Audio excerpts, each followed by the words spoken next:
मतलब कि आरक्षण दिया, बहुत सही किया, ज़रूरत थी उसकी, उस वक्त की आवश्यकता थी वो। लेकिन वो आरक्षण जिस सेक्शन में चला गया, खेत में पानी तो चला गया, लेकिन उस खेत की हर क्यारी में पहुंचे, ये भी सुनिश्चित किया जाना चाहिए था। यहाँ पे गड़बड़ देखते हैं क्या परेशान नारायण जी? बिल्कुल बिल्कुल सर। पिछड़ेपन की क्या डेफिनेशन तय नहीं की गई है। अभी जो 5 मानदंड आए हैं वो पिछड़ेपन की साइंटिफिक डेफिनेशन है। मतलब एसी गाड़ियों में घूम रहे हैं और आरक्षण का लाभ ले रहे हैं। इसका जवाब देना चाह रहे हैं मेघवाल साहब, बोलिए। देखिए, अभी पार्थ नारायण जी के जो आपने जो प्रश्न उठाया है, ये जो अभी जो डिस्प्यूट है आरक्षण, ये ओबीसी के आरक्षण का डिस्प्यूट है।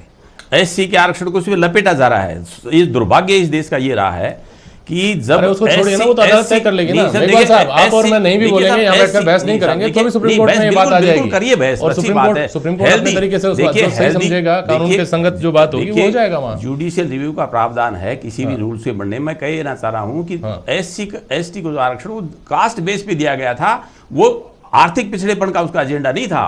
उसके पीछे यह लॉजिक था कि जिन जातियों को प्रॉपर रिप्रेजेंटेशन इसमें एडमिनिस्ट्रेशन तो बहुत सारी चीजें हैं ना, वो तो 10 साल के लिए था। नहीं, पॉलिटिकल आरक्षण 10 साल के लिए था। वो पॉलिटिकल आरक्षण 10 साल के लिए था। और ये जो ओबीसी को आरक्षण 342 यहाँ जो मूल बात निकल करके आ रही है, क्या समय की ये मांग है कि पिछड़ापन किसी वैज्ञानिक आधार पर, किसी पैरामीटर के आधार पर हो, या जन्मजात फला जाति में आप पैदा हुए हैं तो आप ओबीसी में शामिल हो गए, आरक्षित वर्ग में आ गए, या उस जाति को आरक्षित वर्ग में शामिल किया जाए या नहीं किया जाए। हमारे साथ सत्यनारायण सिंह जी हैं। सत्यनारायण सिंह जी, आपने ओबीसी कमीशन के आप सदस्य रहे हैं, आपने कि इस प्रश्न का सामना दिन रात सोचते हुए किया होगा।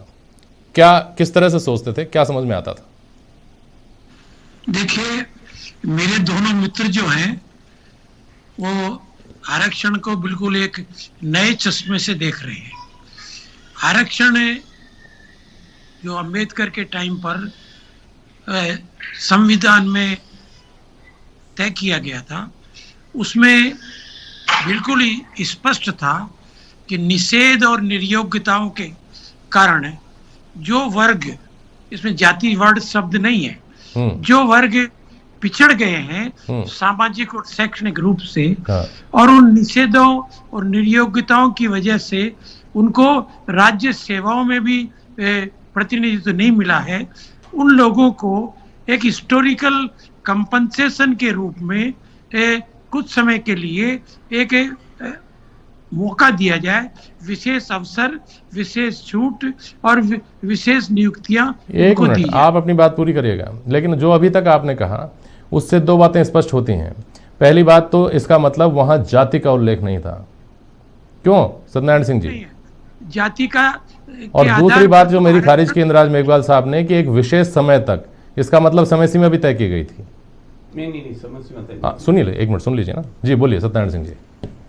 देखिए, संविधान में वर्ग शब्द, क्लास शब्द का उपयोग किया गया है। हाँ। आज की तारीख में जैसा कि ईडब्ल्यू वाले हमारे मित्र कह रहे हैं, जो भूमिहीन किसान है उसके क्या जाति होगी? हाँ। जो मजदूर है, जो ठेला चलाता है, जो बहरा है, उसकी क्या जाति होगी? सुप्रीम कोर्ट ने स्वयं ने बहुत स्पष्ट कहा है कि जाति के आधार पर आरक्षण नहीं हो सकता। जाति से तो एक वर्ग की, एक ग्रुप की पहचान हो जाती है, इसलिए हमने उसका नाम जाति कर दिया।